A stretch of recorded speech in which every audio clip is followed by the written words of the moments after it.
Bismillahirrahmanirrahim. Assalamualaikum warahmatullahi wabarakatuh.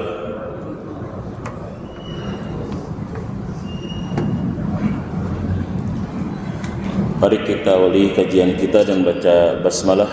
Bismillahirrahmanirrahim.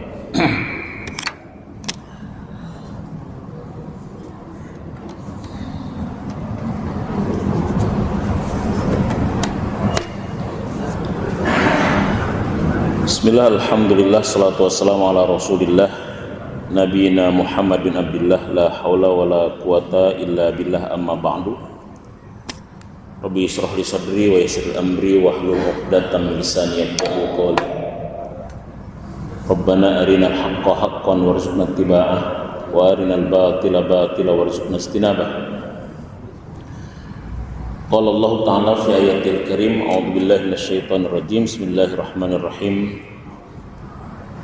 Inna a'tainakal kautsar fasalli li rabbika wanhar inna syani'aka huwal abtar. Al-ayah. Sadaqallahul azim wa sadaqa rasulul karim. Walhamdulillahi rabbil alamin.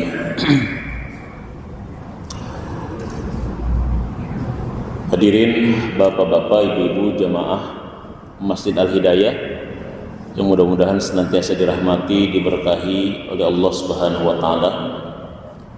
Alhamdulillah, puji syukur kepada Allah Subhanahu wa taala yang masih terus mencurahkan nikmat, inayah, hidayah, kesehatan, kesempatan kepada kita semua sehingga kita masih istiqomah menjalankan aktivitas ibadah salat maghrib berjamaah yang kita lanjutkan dengan kajian ilmu, dibarengi kita dengan niat iktikaf di rumah Allah yang mulia ini. Mudah-mudahan semua rangkaian ibadah kita malam hari ini dicatat oleh Allah sebagai ibadah terbaik kita di sisinya. Amin ya rabbal alamin. Hadirin jamaah yang dirahmati Allah, alhamdulillah, syukurillah, kita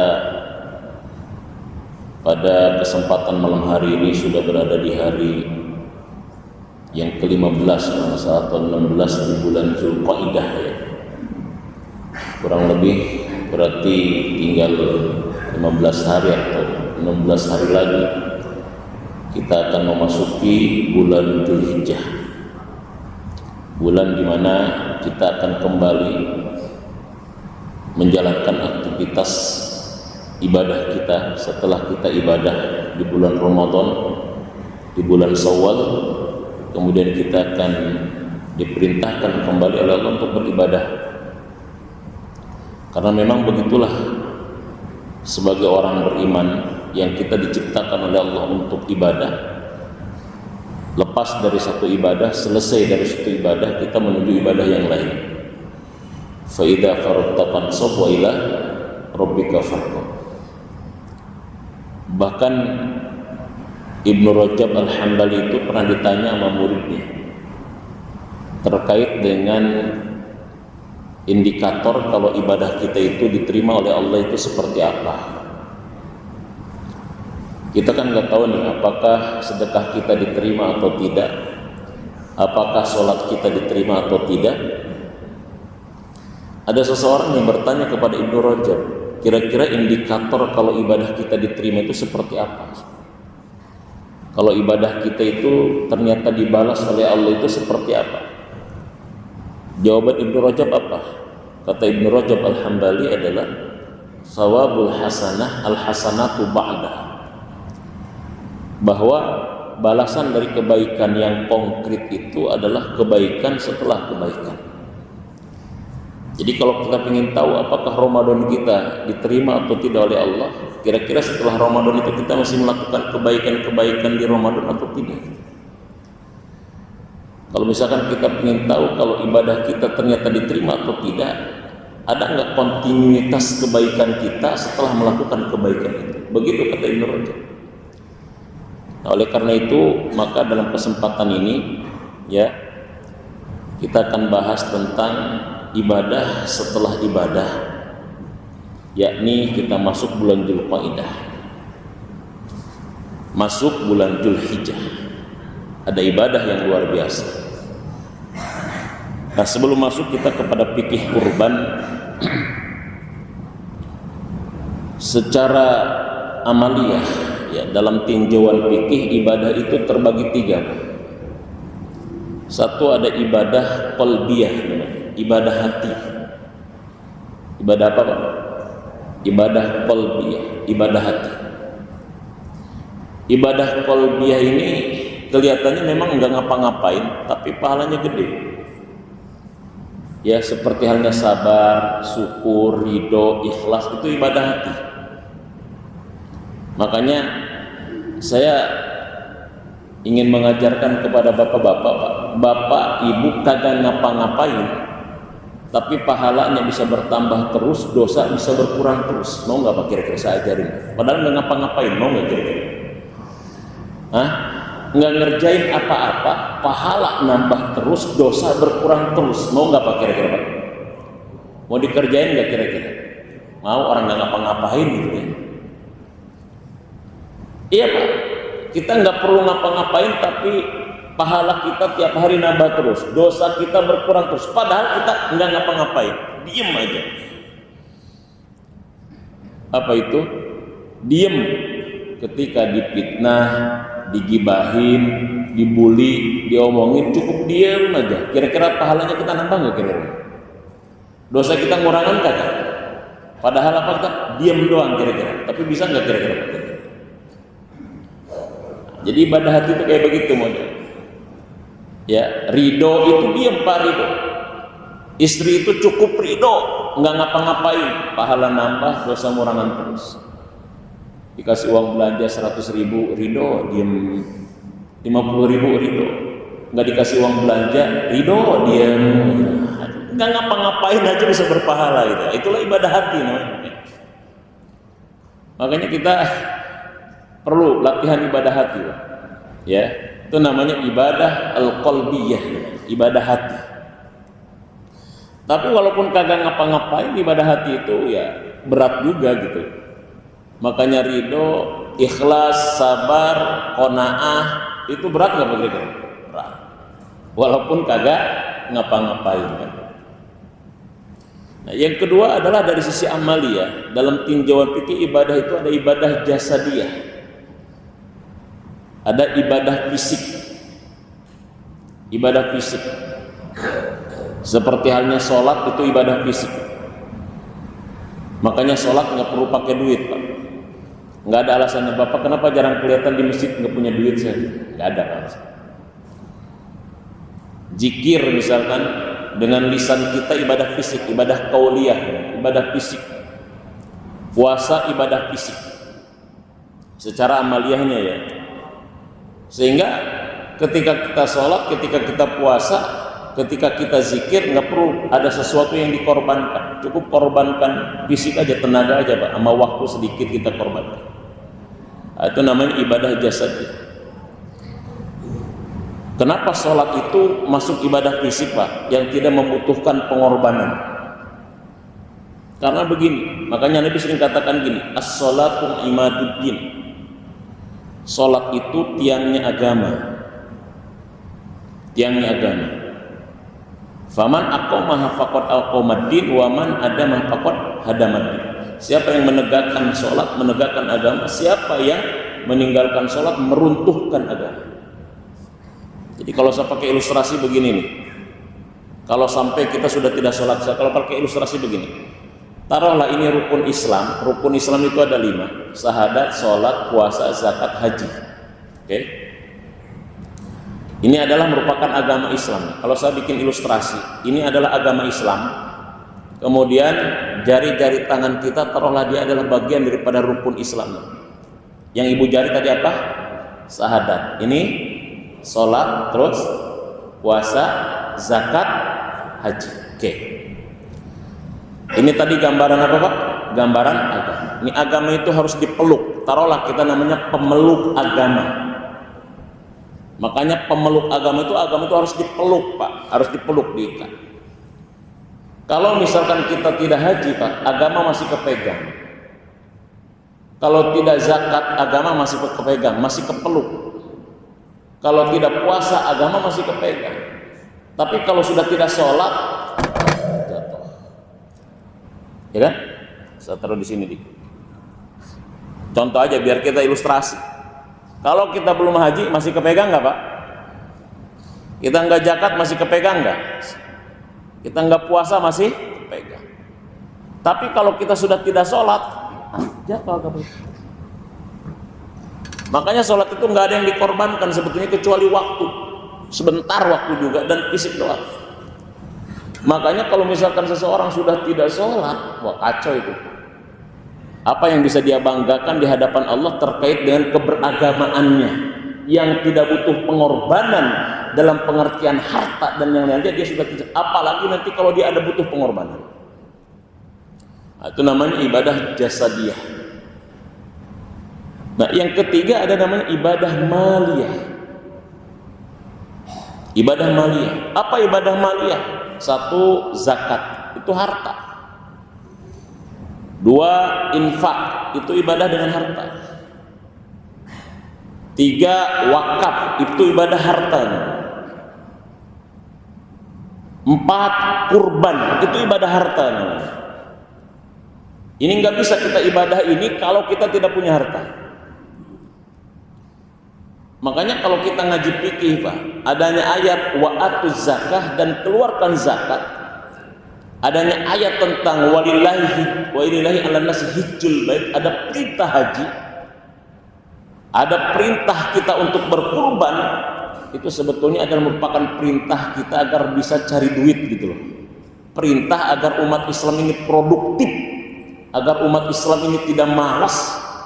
Perintah zakat, perintah haji, perintah kurban itu adalah merupakan penegasan agar umat Islam itu apa?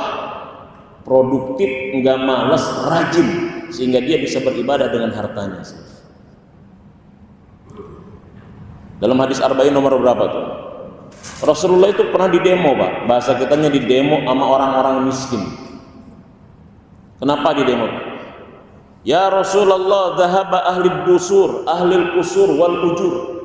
Wahai Rasulullah, ahli kusur wal ujur, orang kaya telah memborong pahala mereka. Bagaimana mungkin kami bisa menyaingi pahala orang kaya? Karena mereka telah memborong semua pahalanya. Kenapa? Kami sholat, mereka sholat. Kami puasa, mereka puasa. Kami baca Quran, mereka baca Quran.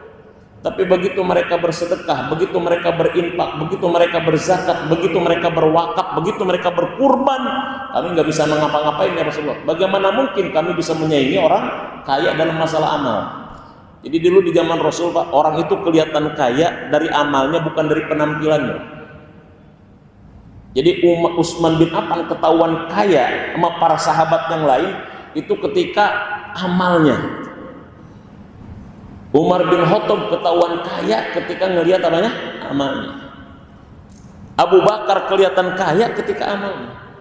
Kalau sekarang kelihatan kaya karena apanya Pak? Karena berwibawa, wibawa al-patron gitu. Wibawa duit, nah itu berwibawa kita baru kelihatan kaya. Kalau dulu karena amalnya sebetulnya.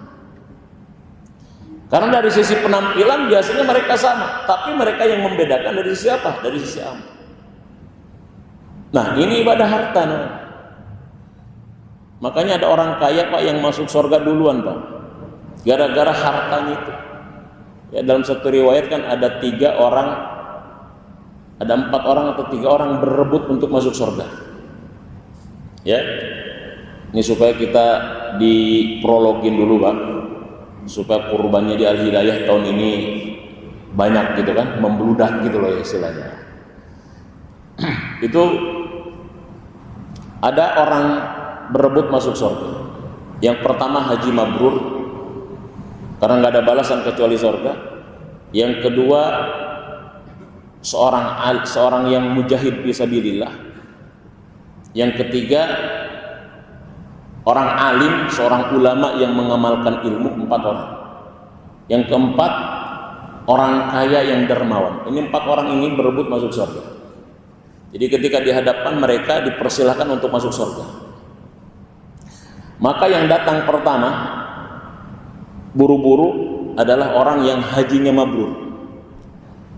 Pas dia ketika mau datang, malaikat tanya, apa yang menyebabkan engkau begitu percaya diri untuk masuk surga lebih dulu? Kata dia, saya ini adalah orang yang hajinya mabrur. Dan saya mendengar dari Rasulullah, saya tahu dari hadis Rasulullah bahwa haji mabrur nggak ada balasan kecuali surga. Maka saya mau masuk surga lebih. Kata malaikat, siapa yang ngajarin kamu sampai kamu bisa mabrur haji? Kata haji mabrur itu yang ngajarin saya adalah seorang ulama yang mengajarkan bagaimana cara haji supaya mabrur. Kalau begitu ke belakang, jangan kau duluin guru kamu, culangung lah bahasa kita gitu mereka gitu. Mundur dulu. Datang lagi yang kedua, siapa anda? Begitu pede mau masuk surga terlebih dahulu. Dia mengatakan, saya adalah orang yang mati syahid ketika berjihad di jalan Allah. Terus, kenapa? Sedangkan Nabi pernah mengatakan, al-jannatu tahta zilalis suyuk, bahwa surga itu berada di bawah bayang-bayang pedang. Siapa yang ngajarin itu sampai kamu syahid? Guru saya. Kalau begitu ke belakang, jangan kau dahului gurumu. Tapi seorang alim ini kan bijaksana Pak, nggak mau dia tergesa-gesa, diam aja dia. Kemudian malaikat akhirnya daripada diselang lagi sama yang lain, dipanggil lah, ya alim, wahai orang alim, kemari kau, masuk kau ke dalam surga Allah terlebih dahulu. Si alim datang memenuhi panggilan malaikat, tapi apa yang dikatakan dia? Apa yang dikatakan dia? Kata seorang alim, wahai malaikat, betul aku seorang alim yang mengajarkan ilmu sampai melahirkan murid yang hajinya mabrur. Aku mengajarkan ilmu sampai melahirkan mujahid sampai dia berjihad di jalan Allah sampai gugur. Tapi yang menyebabkan aku menjadi alim dan bisa mengamalkan ilmu karena orang kaya yang dermawan itu, dialah yang membiayaiku mencari ilmu, dialah yang memfasilitasi aku untuk mengamalkan ilmu. Aku minta tolong orang kaya yang dermawan itu yang duluan masuk surga. Begitu. Orang kaya yang dermawan masuk surga, seorang alim yang mengamalkan ilmu, haji yang mabrur, baru mujahid fisabilillah. Ini Pak ibadah harta, itu dahsyatnya kayak begitu. Jadi orang itu karena hartanya itu bisa masuk surga lebih dulu Pak. Tapi ada juga orang yang karena hartanya bisa terhalang dia dari apa? Dari surga. Maka di zaman Rasulullah, orang-orang miskin itu protes kepada Rasul gara-gara apa? Nggak bisa nyaingin amalan siapa? Makanya kita kalau sudah kaya Pak Haji mumpung Pak kita beramal, karena amal kita nggak bakal bisa disaingi oleh mereka. Diprotes Rasulullah SAW. Nah, apa kata Rasulullah? Kenapa kalian? Dhahaba ahli qusur wal ujub. Orang kaya memborong pahala mereka. Kami sholat, mereka sholat, kami puasa, mereka puasa, kami baca Quran, mereka baca Quran. Lalu begitu mereka berinfak, begitu mereka berzakat, begitu mereka berwakaf, begitu mereka berkurban, kami gigit jari, nggak bisa menyaingi mereka. Gimana nih wahai Rasulullah? Nah, tapi apa kata Rasulullah? Rasulullah itu kan orang cerdas. Apa kata Rasul? Wa fi kulli tasbihatin laka shadaqah, wa fi kulli tahmidatin shadaqah, wa fi kulli takbiratin shadaqah, wa fi bud'i ahadukum ila ba'li azwajikum shadaqah. Masya Allah. Apa kata Rasul? Hei orang miskin, setiap tasbihmu sedekah, setiap zikir kamu sedekah, tahmid kamu alhamdulillah sedekah, takbir kamu sedekah, bahkan kamu berhubungan dengan istri kamu, berhubungan suami istri itu sedekah. Ada sahabat tanya, ya Rasulullah, masa sih cuma gitu doang jadi sedekah? Kata Rasul, bagaimana kalau kau salurkan nafsumu kepada yang haram, apakah berdosa? Dosa. Bagaimana kalau kau salurkan kepada yang halal, apakah berpahala? Berpahala. Maka hubunganmu dengan istri kamu adalah sedekah. Itulah sejarahnya kenapa orang miskin anaknya banyak, orang kaya anaknya dikit. Sedekah mulu dia. Dikit-dikit dia mah sedekahnya. Sedekahnya itu mulu dia mah gitu. Ini dia banyak anaknya gitu kadang-kadang. Sedekahnya itu mulu. Nah, jadi gitu ya, ini menunjukkan bahwa kalau sedekah beda dengan infak Pak. Makanya kalau infak itu harus berbentuk material, harus berbentuk benda, harus berbentuk materi kalau infak. Tapi kalau sedekah itu sifatnya umum, bisa material, bisa non material. Makanya ada hadis sering mengatakan hal yang bersifat non material dikatakan sedekah. Misalkan kata Nabi, tabassumuka ala wajhi ahika sedekah. Senyummu kepada saudaramu ada sedekah. Senyum itu adalah sedekah, tapi senyum bukan infak gitu. Ini kadang gara-gara ngajinya nundutan Pak, setiap peropak lewat dia senyum gitu. Setiap keropak dia senyum. Setiap keropak lewat disenyumin sama dia. Kan ada, Pak, kenapa sih Bapak setiap ada keropak senyum dulu? Sedekah. Nah, ini gara-gara ngajinya nundutan, ngantuk kayaknya gitu ngajinya. Senyum itu sedekah, tapi bukan infak, gitu loh masalahnya. Kalau keropak lewat itu ya berinfak, bukan disenyumin. Kalau setiap keropak lewat disenyumin, ini harus dibawa ke rumah sakit Marzuki Mahdi kayaknya Pak. Masalah nih kayaknya kalau begini. Nah, ini jadi ibadah maliyah, ibadah harta itu dahsyat. Nah, tapi ada yang keempat Pak, ibadah yang menggabungkan seluruhnya. Itu namanya ibadah haji. Makanya ibadah haji itu satu ditaruh di belakang dalam rukun Islam. Ini menunjukkan sebuah totalitas dari ajaran Islam itu ada di haji. Makanya haji itu nggak punya pahala, karena hadisnya begitu. Al-hajjul mabrur laisa lahu jazaa'un illal jannah. Haji mabrur itu tidak memiliki pahala, tidak punya balasan kecuali apa? Sorga. Kira-kira kalau sudah dapat sorganya, kira-kira pahala masih butuh nggak Pak kira-kira? Untuk apa kita pahala kira-kira? Untuk masuk sorga. Ini sorganya udah dapat, masih butuh pahala nggak Pak? Ini saking dahsyatnya Pak. Ini kalau saya bahas tentang haji Pak, dahsyatnya haji, masya Allah. Itulah kenapa dalam Quran Pak, perintah haji itu apa? Wa atimmul hajja wal umrata lillah. Dan sempurnakanlah haji dan umroh karena itu bahasanya wa atimmu, bukan laksanakan haji, sempurnakan haji. Kemudian ijtihad para ulama kita, perintah sempurna itu akhirnya dilakukanlah di kita yang disebut dengan manasik haji, latihan haji. Satu-satunya ibadah syariat dalam Islam yang ada manasiknya, yang ada latihannya cuma apa? Nggak ada manasik sholat. Misalkan di Al-Hidayah, Bapak lagi ngapain Pak? Lagi manasik sholat saja. Bapak lagi manasik zakat ya ada. Lagi ngapain Pak? Lagi manasik puasa. Lemas saja, nggak ada. Kenapa? Karena haji itu walaupun Bapak banyak duit belum tentu bisa diulang. Belum tentu bisa diulang. Sudah berkorban harta, berkorban fisik, berkorban perasaan, berkorban semuanya. Kalau nggak sempurna, nggak bisa diulang. Kalau Bapak kurang khusyuk di sholat maghrib, Bapak bisa ulangi di takbiyah maghribnya, bisa ulangi di isaknya. Tapi kalau Bapak sudah tidak sempurna ketika haji, Bapak mau haji lagi 20 tahun Pak, itu pun belum tentu dipanggil lagi. Makanya haji itu hati-hati Pak, harus betul-betul pelajari semuanya, ya. Saya baca buku-buku tentang haji sampai bagaimana menurut para pakar untuk mencapai haji yang mabrur itu harus sempurna gitu. Kenapa? Sebabnya karena dia sudah pengorbanan semuanya, sudah semuanya dikorbankan. Sayang kalau tidak sempurna. Makanya harus betul-betul disempurnakan, niatnya sempurna. Makanya haji mabrur itu kan 3, ada qoblahu, indahu, ba'dahu. Ada mabrur qoblal haji, ada mabrur indal haji, ada mabrur ba'dal haji. Itu mabrur qoblal haji paling 3 bulan Pak persiapan kita. Itu mulai dari nanti niatnya, mulai dari nanti hartanya. Ada mabrur indal haji, itu paling lama 40 hari kita di sana.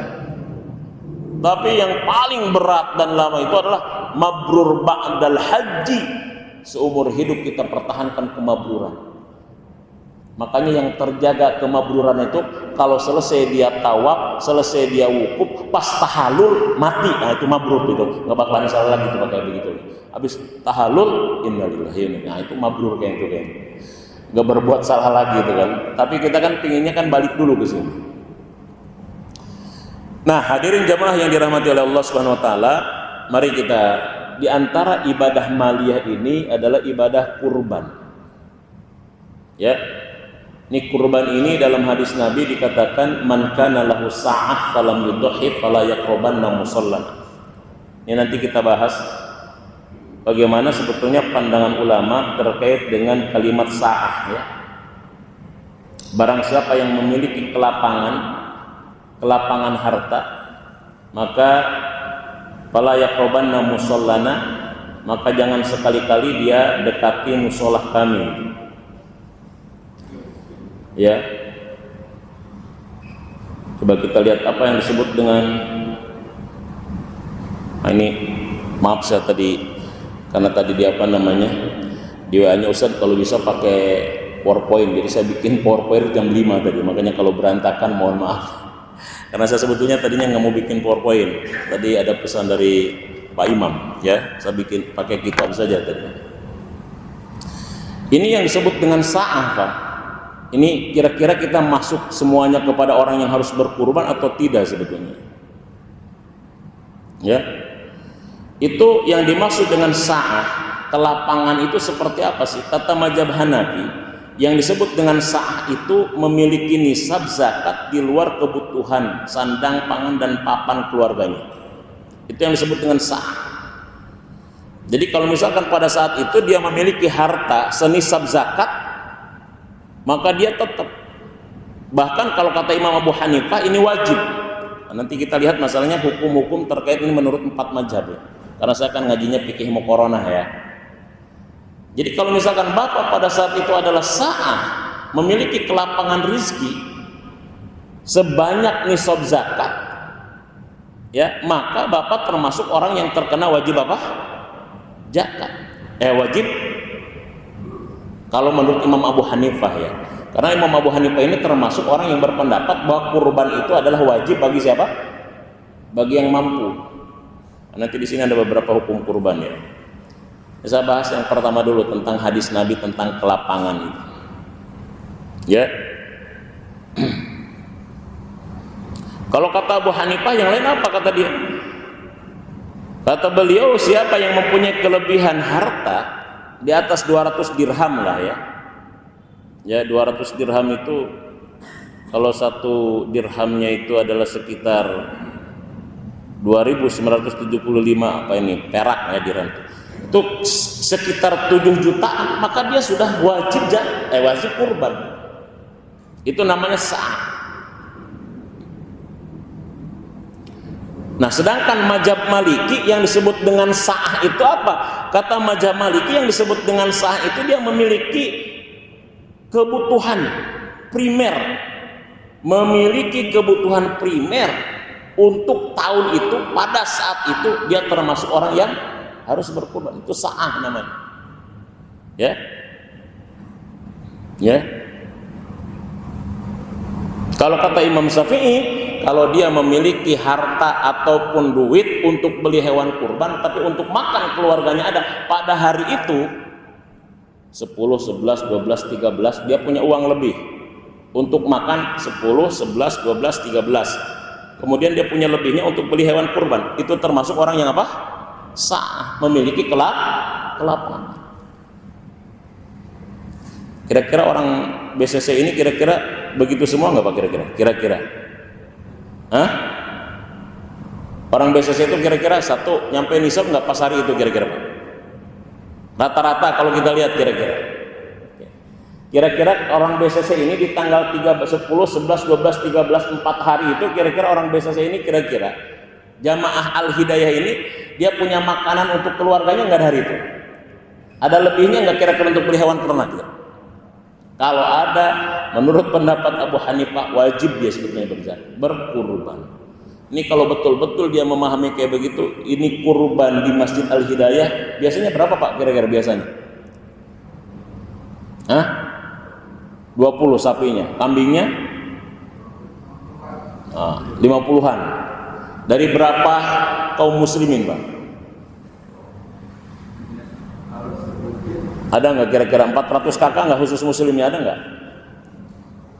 Nah ini nanti kita harus dicek Pak nanti nih ya. Jadi jamaah kita ini Al-Hidayah kira-kira ada berapa nih jamaah Al-Hidayah? Nah, ini masjidnya sudah bagus, tinggal kita di manage aja. Kira-kira saya dulu pernah ikut pelatihan masjid gitu ya. Jadi sebetulnya kita bisa membangun peradaban itu di masjid.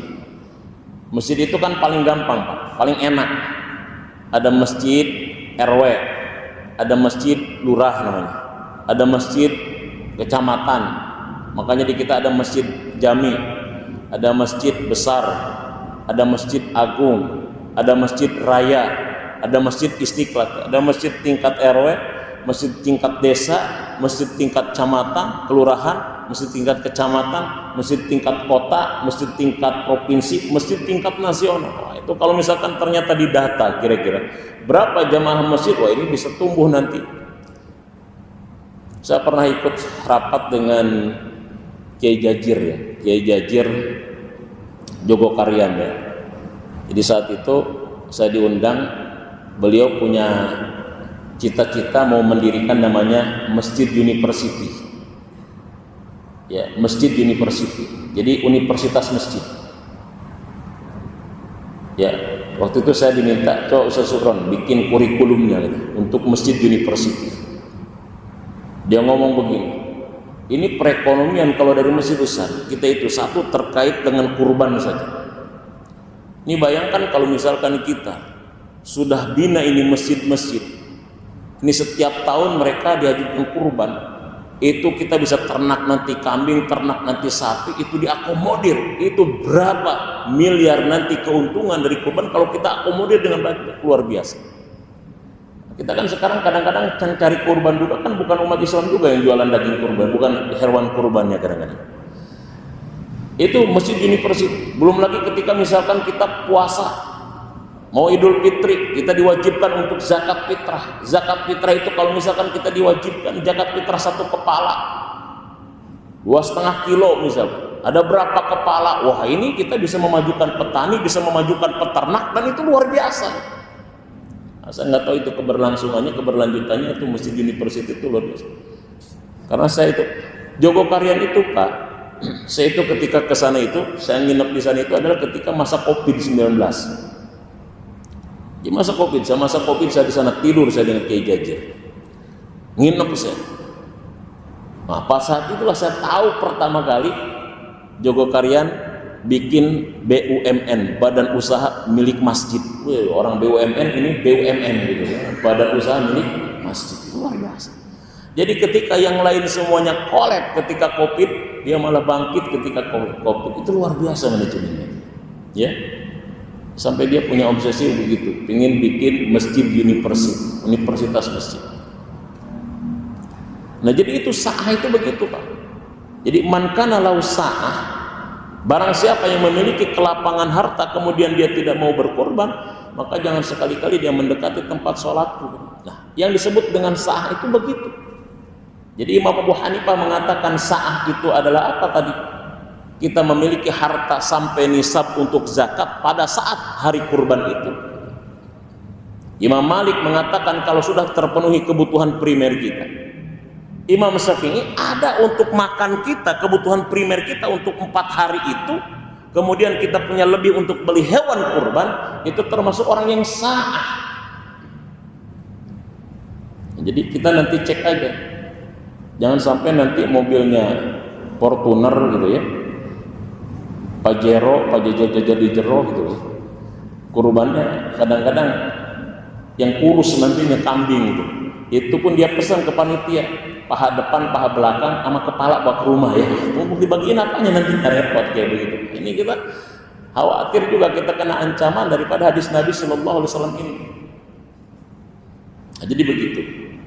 Nah, ini dasar ya, kenapa kita harus berkurban. Nah, dari sinilah sebetulnya Pak memunculkan tentang banyak pendapat para ulama, apakah hukum kurban itu wajib? Apakah hukum kurban itu sunnah? Apakah sunnah kifayah? Apakah sunnah aini? Jadi gini nih, saya ingin katakan, kita kan kadang-kadang suka lihat rame-rame perbedaan. Kebetulan kan saya ngajar pas fikih muqaranah di sini, Pak. Jadi begini, Pak.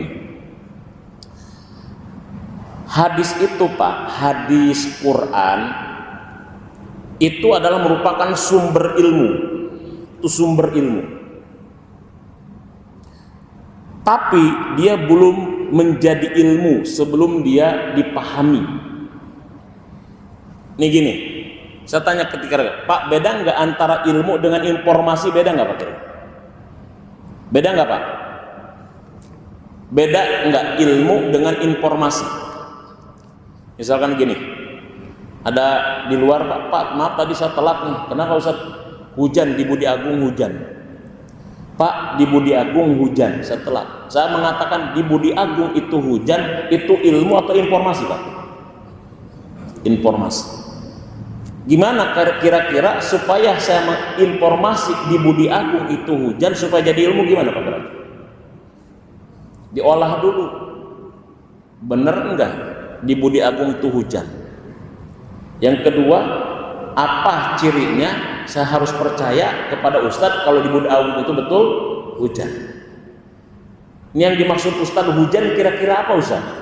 Ini hujan es, hujan air, gerimis, atau hujan gede nih kira-kira? Terus emang tadi hujannya dari jam berapa sampai jam berapa Ustadz? Jadi gimana Ustadz bisa memastikan kalau itu hujan? Jangan-jangan itu bukan hujan, mungkin ada blambir gitu misalkan lagi ini terlalu sekitar. Itu baru setelah diproses diolah, itu namanya ilmu. Jadi kalau dalam bahasa filsafat ilmu namanya ada rukun ilmu, Pak. Ada rukun Islam, ada rukun iman, ada rukun ihsan, ada rukun agama, ada rukun sholat. Kalau namanya rukun, kalau salah satunya nggak ada berarti sholat kita batal. Ada juga namanya rukun ilmu gitu. Ada berapa Pak rukun ilmu, Pak? Jadi itu tidak dikatakan ilmu kalau tidak memenuhi apanya? Rukunnya. Berapa rukun ilmu, Pak? Ada yang tahu nggak kira-kira? Oh, jangan-jangan kita nggak dapat ilmu, informasi doang selama ini ya. Ini gini nih. Karena begini Pak, kita itu kan dari hadis yang sama. Kenapa memunculkan kesimpulan yang berbeda di kalangan ulama? Karena hadis itu sebagai bentuk informasi. Kemudian bagaimana para ulama dengan metodologi yang dia miliki untuk mengolah informasi sampai menjadi sebuah ilmu gitu. Makanya fikih itu ilmu, Pak. Hukum wajib, hukum sunnah, hukum mubah itu ilmu. Dari apa itu diambil? Dari informasi yang dia dapat dari Quran dan hadis Nabi Sallallahu Alaihi Wasallam. Ya, contoh konkretnya gini aja nih. Nih, Ustaz misalkan saya bagi 3 nih. Hadis Quran, oke? Dari hadis Quran di tengahnya di sini berarti adalah proses memahami. Namanya metodologi. Setelah proses memahami, kemudian apa?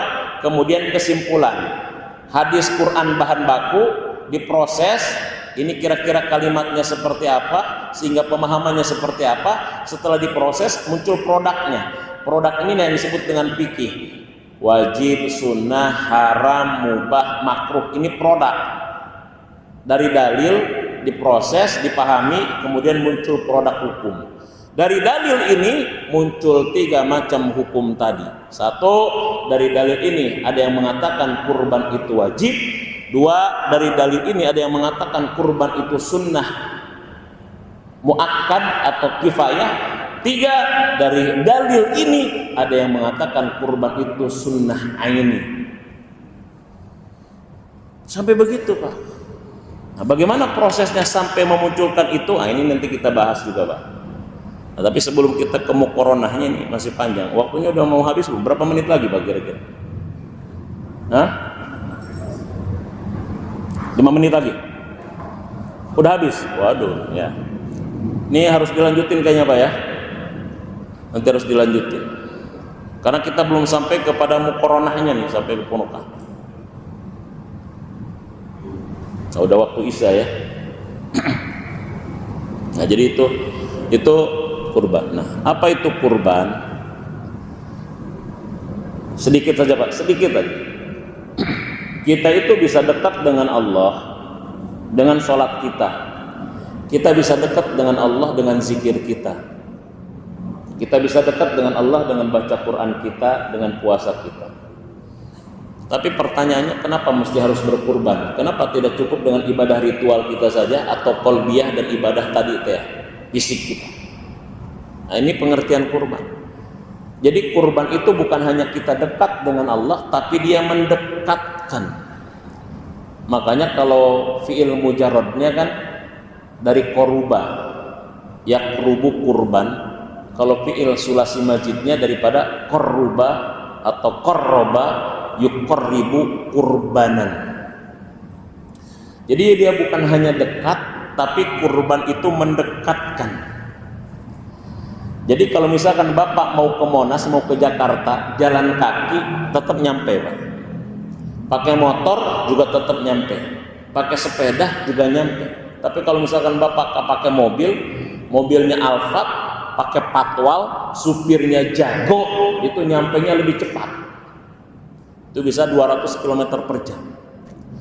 Sama, kita juga bisa nyampe kepada Allah dengan sholat kita. Kita bisa nyampe dengan zikir kita. Tapi kalau ingin nyampe-nya cepat dan dekat dengan Allah, itu kita pakai sarana, fasilitas yang bisa mendekatkan. Itulah namanya kurban. Makanya dalam hadis dikatakan apa?